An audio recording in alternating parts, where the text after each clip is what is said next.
class, in last lecture, we were taken the examples of here permutations and combinations.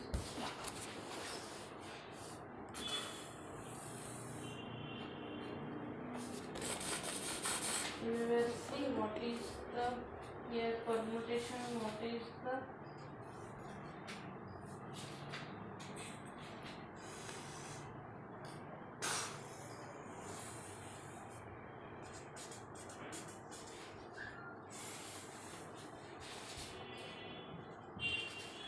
combinations.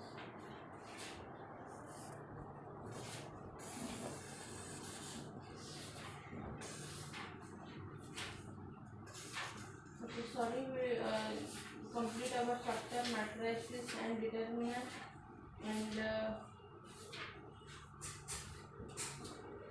Reduction method भी हमने अपना complete कर दिया था. तो today we will start with the input output analysis से हम स्टार्ट करेंगे.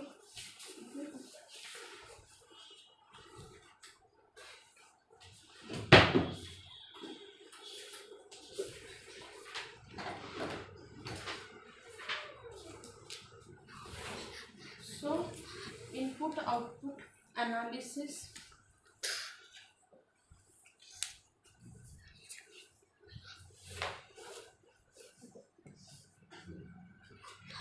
इनपुट आउटपुट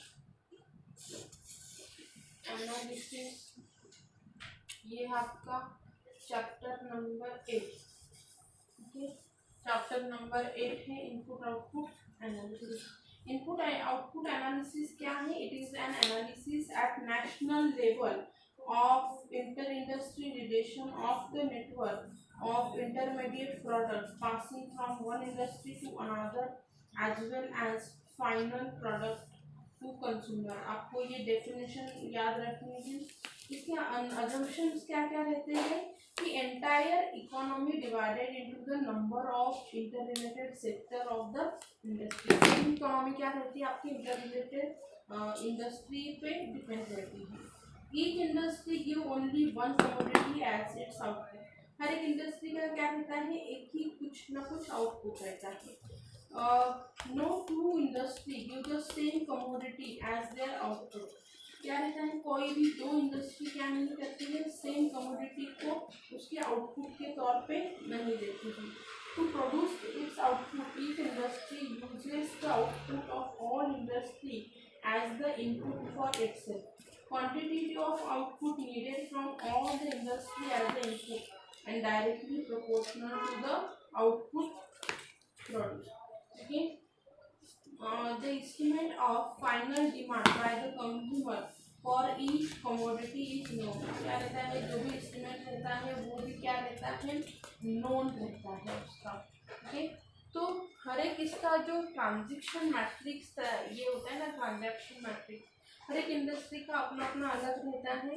एंड वो फॉर्म कैसे होता है? देखो, ट्रांजैक्शन एनालिसिस.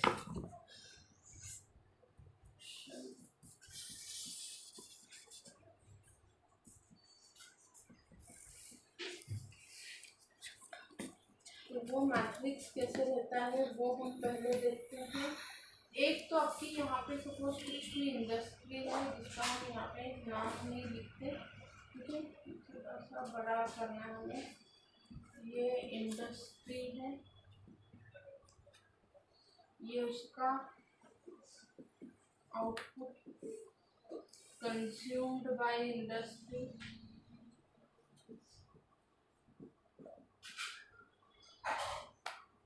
ये रहेगा final demand.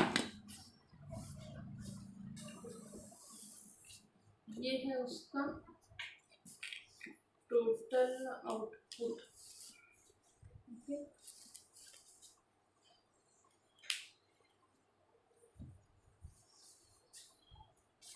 One two three primary. ठीक है, और ये हम इनपुट लिखते हैं. क्या इनपुट वो डालते हैं वो. ओके, और आउटपुट भी सपोज तीन इसमें उन्होंने डिवाइड किए हैं 1 2 3 में। ठीक है, तो फर्स्ट वन ये x11 x12 x13 करके है, यहाँ पे x21 x22 x23 करके है, यहाँ पे है x31 x32 x33। और जो इनपुट यहाँ पे हम ये कर रहे हैं वो है y1 y2 एंड y3। इसकी जो डिमांड है वो है d1 d2 d3, और जो टोटल आउटपुट आएगा वो x1 x2 x3। This is important table, you have to remember. हम क्या करेंगे, इससे बाय यूजिंग मैट्रिसेस से सॉल्व करेंगे कि हमें जो इनपुट आउटपुट एनालिसिस है, अभी हमने देखा कि मैट्रिसेस हम सॉल्व कर रहे हैं, पर वही इंडस्ट्री लेवल पे अगर मुझे उसे मैट्रिक्स को यूज करके अगर सॉल्व करना है, इनपुट मुझे दिया है, आउटपुट कैसे आएगा, how we find out it, तो we find out by using this method. Okay, तो मेरा यहाँ पे x1 is equal to x11 plus x12 x11 plus x12 plus x13 plus small x1। Okay, x2 ये क्या है, मेरा आउट इनपुट है, सॉरी ये टोटल आउटपुट है। ये क्या है, x21 x22 x23 and plus x3। x3 is equal to x31 x32 x33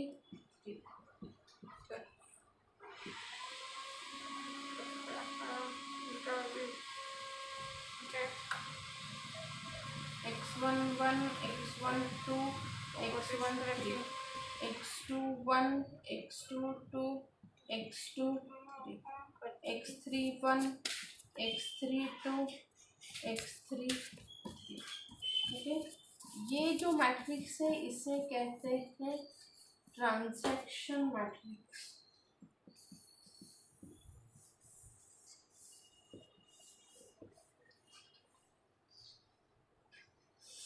D जो है वो है d1 d2 d3, इसे कहते हैं हम डिमांड मैट्रिक्स। ये जो आता है ना, ये है आपका डिमांड मैट्रिक्स, और इसे हम फाइनल डिमांड भी कहते हैं, फाइनल डिमांड रो वेक्टर्स। ओके, जो आपका टी है आपका x1 x2 x3, इससे हम कहते हैं टोटल आउटपुट मैट्रिक्स।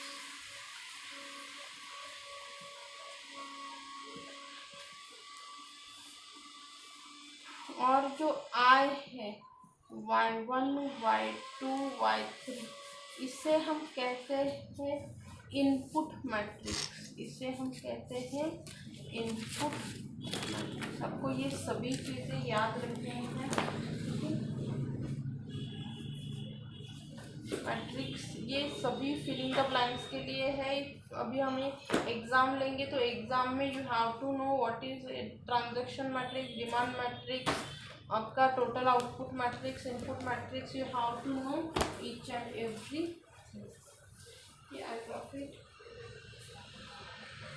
नेक्स्ट है आपका यहाँ पे कि इनपुट आउटपुट का रेशो देखो कैसे रहता है।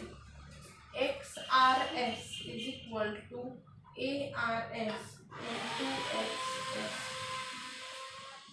मतलब ARS is equal to XRS divided by XS, and YS is equal to BS XS, where BS is equal to YS upon XS। ठीक है, यहाँ पे R आपके कुछ भी हो सकते हैं 1 2 3, और S भी कुछ भी हो सकते हैं 1 2 3 करके।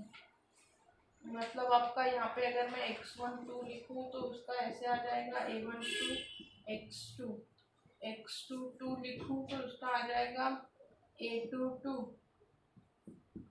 और x3 2 लिखूँ तो इसका आ जाएगा a3 2 x2 और y2 लिखूँ तो वो होगा b2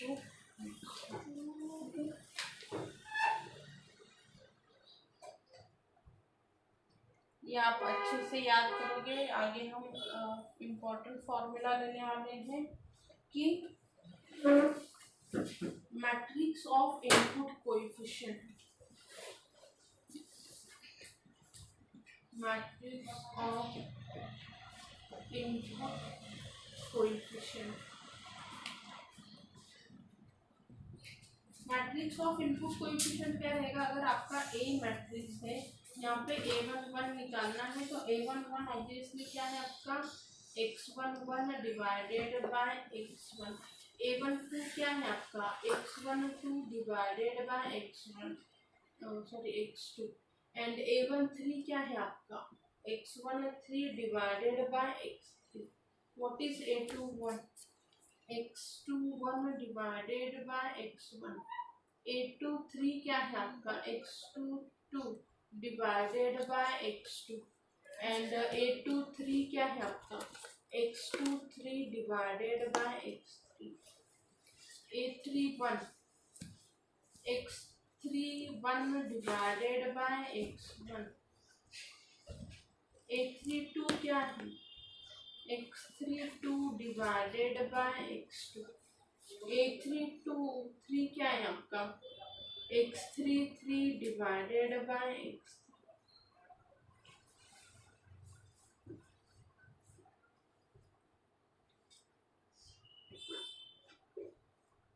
so this is the way how we find out it।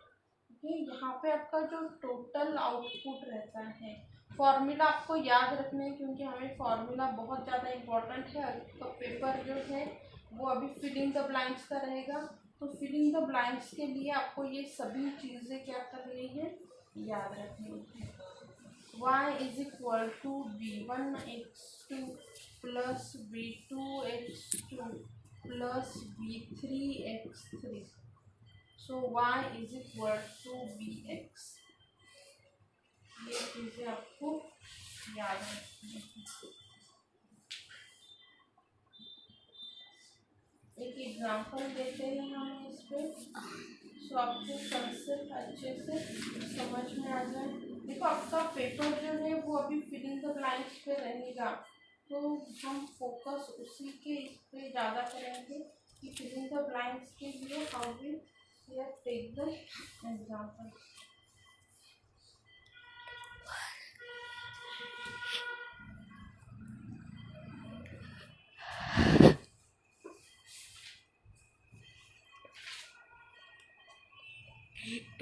Find the demand here. If okay, we will take example in next lecture.